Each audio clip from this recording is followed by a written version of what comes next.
आज आपण खाल्ल्यानंतर चव विसरणार नाही अशी क्रीमी व दाटसर तांदळाची खीर कशी बनवायची हे पाहणार आहोत.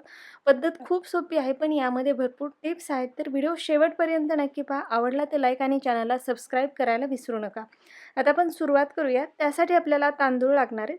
इथे मी 4 टेबलस्पून एवढे इंद्रायणी तांदूळ घेतले. तुम्ही आंबे मोहर किंवा बासमती कुठलाही सुवासिक तांदूळ यासाठी वापरू शकता.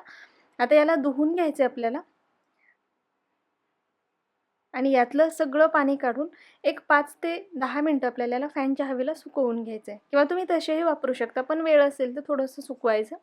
आता गॅसवर मी एक कढई गरम करायला ठेवली. त्यामध्ये चमचाभर तूप घातलेलं आणि यामध्ये थोडासा सुकामेवा घालते. तर इथे मी बदाम, काजू आणि चारोळी घेतली. तर तुम्ही तुमच्या आवडीनुसार सुकामेवा घेऊ शकता. आणि ही स्टेप पूर्णपणे ऑप्शनल आहे, पण यामुळे हे ड्रायफ्रूट्स छान क्रंची लागतात, खिरीमध्ये छान लागतात. तर त्यामुळे इथे मी तुपामध्ये याला फ्राय करून घेते. तुम्ही डायरेक्टसुद्धा वापरू शकता. आता याला छान हलकासा सोनेरी रंग आला की हे काढून घ्यायचेत आपल्याला आणि बाजूला थंड व्हायला ठेवायचे. आता याच तुपामध्ये आपण जे तांदूळ धुवून सुकवून घेतलेत ते घालायचे आणि याला छान फ्राय करून घ्यायचं. तांदळाला मस्त भाजून घ्यायचं आपल्याला. थोडंसं साधारण चमचाभरच तूप घेतलेले मी यामध्ये. तुपावरती छान तांदूळ भाजून घेतले की चव जास्त छान लागते. तुम्ही बिना तुपाचीही भाजून घेऊ शकता, पण तुपामध्ये जर भाजून घेतले तर आणखी जास्त छान चव लागते याची. त्यामुळे याला हलकासा सोनेरी रंग येईपर्यंत आपल्याला तांदूळ मस्त भाजून घ्यायचे तुपावरती. तांदूळ थोडेसे सोनेरी झाले की यामध्ये मी 1 चमचाभर एवढी खसखस घातली. खसखस आणि तांदूळ पुन्हा एकत्र छान भाजायचे आपल्याला. दोन्ही चांगलं भाजून झालं की सगळ्यात शेवटी आपल्याला यामध्ये साधारण अर्धी वाटी ओलं नारळ घालायचे. किसून घेतलेलं आहे मी नारळ. नारळामुळे आपली जी खीर आहे त्याला चव खूप छान लागते आणि खीर छान क्रीमी व दाटसर व्हायलाही मदत होते. तर शक्यतो ओलं नारळ घाला. नसेल तर खोबरंही घालू शकता, पण खोबऱ्यापेक्षा नारळ घातले तर खीर जास्त छान लागते. आणि नारळ घालून याला थोडंसं पुन्हा आपल्याला एक 3 ते 4 मिनटं कमी फ्लेमवरती भाजून घ्यायचे आणि आता हे थंड व्हायला ठेवायचे. तोपर्यंत आपण दूध गरम करायला ठेवूयात. इथे मी 1 लिटर फुल क्रीम दूध घेतलं. खिरीसाठी शक्यतो फुल क्रीमच दूध वापरायचं. आणि आता आपण जे तांदूळ आणि नारळ भाजून घेतलेले तेही थंड झालेले. व्यवस्थित थंड झाल्यानंतर वेळ असेल तर तुम्ही यामध्ये पाणी घालून थोडंसं याला भिजत ठेवू शकता. वेळ नसेल तर पटकन या पद्धतीने यामध्ये थोडंसं पाणी किंवा दूध घालून मिक्सरमध्ये वाटून घेऊ शकता. पण खूप जास्त बारीक करायचं नाही आपल्याला, त्यामध्ये हलकासा रवाळपणा असावा. आता हे छान मी मिक्सरमध्ये बारीक करून घेतले आणि आपलं दूधही गरम झालेलं आहे.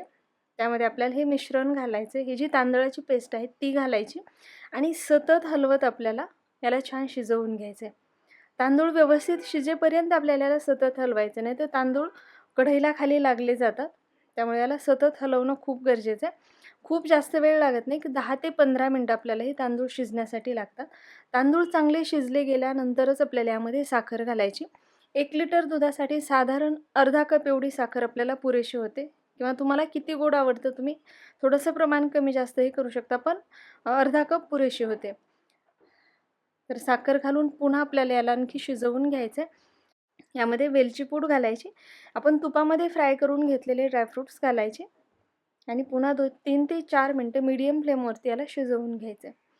जर तुम्ही तांदूळ शिजण्यापूर्वीच जर यामध्ये साखर घातली तर खीर चांगली होत नाही. जे तांदूळ आहेत तेही व्यवस्थित शिजले जात नाहीत.